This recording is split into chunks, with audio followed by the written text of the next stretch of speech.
As an artist, I'm bearing witness to these places, these very surreal and unfamiliar worlds that exist to be able to create the conditions that we call contemporary life.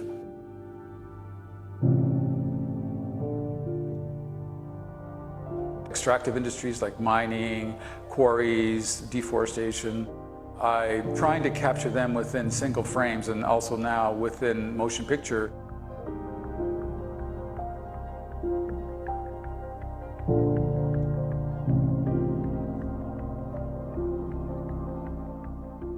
Concrete's not found in nature. It's the number one thing that we're leaving behind that future civilization can find. They would say, aha, we are in the Anthropocene, the period of humans. Plastics is another thing that we create that nature does not create.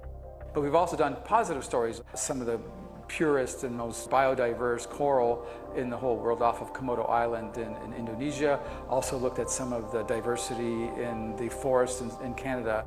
Then there were the tusks of 10,000 elephants that were burned on one day to send a signal to poachers. What art can do is say, look, here it is, this is what it looks like. We're all part of this landscape. We've all partake of the things from this landscape. And a lot of times people say, well, why are you showing these disasters in such an aesthetic way? And I'm saying, these aren't disasters. This is the world that we have created that so far we need to provide for the number of people that are here on the planet today. In the 80s when I started it, I think a lot of people were wondering why and what is it that I'm doing and why am I treating this as a subject for art. But now, in the last decade, the conversation has stepped up as we start seeing more and more evidence of climate change. More and more people are recognizing that this is something that is being brought on by human activity. I do believe that people are getting it. My hope is that as people become far more aware and start changing their own behavior, so will go governments and so will go corporations.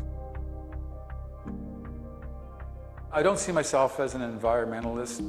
I didn't study it at school. I'd rather see the images that I make as points of departure for a more complex conversation about, so now that we're here, what do we do?